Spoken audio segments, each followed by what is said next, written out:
अस्सलाम वालेकुम नाजरीन। 15 अगस्त यौम आज़ादी। कुछ दिनों से मैं वीडियो नहीं डाल पा रही थी। मेरे कज़न का इंतकाल हो गया है किसी हादसे में।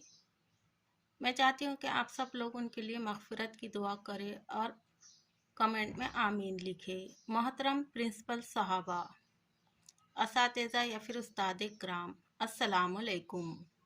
मुअज़्ज़िज़ हाज़रीन, यहाँ जो भी आपका नाम है लेकर जो है तो तकरीर को शुरू करें।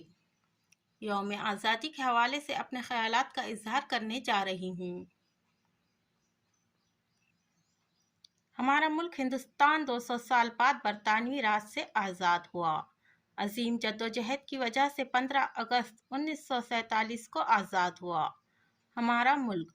इसलिए हम हर साल 15 अगस्त को अपने आज़ादी की खुशी में यौम आज़ादी मनाते हैं और अजीम हुक्मरानों की कुर्बानियों को सलाम पेश करते हैं। अंग्रेज़ों के दौर हुकूमत से पहले हमारा हिंदुस्तान एक खुशहाल मुल्क था। अंग्रेज़ों ने हमारे मुल्क पर हुकूमत करके और पॉलिसी के ज़रिए हमारा सब कुछ लूट लिया। आज हमारा मुल्क आज़ाद है और अब हमें अपने दरमियान तमाम इख्तिलाफ़ात को ख़त्म करना है। कौम की हैसियत से मुनक़्क़िज़ होकर ज़िंदगी गुजारने की ज़रूरत है। मोहतरम जनाब, आज हिंदुस्तान की तारीख़ का एक ख़ास दिन है। ये दिन हमें कौम की हैसियत से हकीकी क़द्र व मंजिलियत की याद दिलाता है।